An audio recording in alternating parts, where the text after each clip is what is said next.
هل زراعة الأنسجة أفضل من زراعة الفسايل؟ تعالوا معايا نعمل مقارنة بسيطة كده ما بين زراعة الأنسجة وزراعة الفسايل ونقرر في الآخر أنهي زراعة أحسن. السلام عليكم ورحمة الله وبركاته، ازي حضراتكم عاملين إيه؟ يا رب تكونوا بخير. معاكم المهندس مصطفى بكر في فيديو جديد من مشاتي الحياة. عشان نعرف أنهي أفضل زراعة الأنسجة ولا زراعة الفسايل لازم نتكلم ونعرف عن مميزات وعيوب كل واحدة فيهم. هنتكلم أول حاجة عن مميزات الفسيلة. بالنسبة للفسيلة فهي بتتميز بإن سعرها رخيص، بتحمل نفس الصفات الوراثية للأم اللي مفصولة منها، أما بيعاب عليها اللي هي بيبقى فيها نسبة فقد عالية وبتحتاج اهتمام ومكافحة أول سنتين من الزراعة، عشان دول يعتبروا أخطر سنتين في عمر الفسيلة واللي بيتحدد عليهم نسبة الفقد اللي هتبقى عندك، وده كان بالنسبة للفسيلة. أما بالنسبة لزراعة الأنسجة فزراعة الأنسجة أثبتت إن هي بتتفوق وأفضل 1000 مرة من زراعة الفسيلة. طب ليه؟ عشان النسيج بيتميز بمعدل نمو سريع، زائد اللي هو برضه بيحمل نفس الصفات الوراثية وأفضل الصفات الوراثية من الأم اللي متاخد منها البصمة الوراثية أو الجمارة بتاعتها، الوقت اللي هو ما بيحتاجش مكافحة وعناية خاصة زي الفسيلة في اول سنتين من الزراعه، زائد اللي هو بيديني انتاج اكتر بعد كده وبيديني نموات فسايل احسن وافضل. واهم حاجه انك تبقى ضامن المكان اللي انت هتشتري منه النخل اللي انت هتزرعه، سواء هتزرع فسيله او هتزرع انسجه،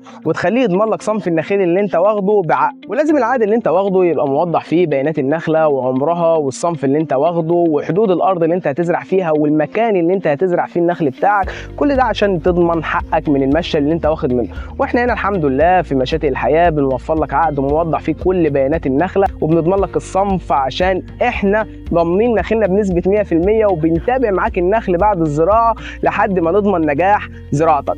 بس كده، لو حد عنده اي استفسار يقدر يكتب لنا في الكومنتات او يبعت لنا على رسائل الصفحه وهنكون جاهزين للرد عليه. والسلام عليكم ورحمه الله وبركاته.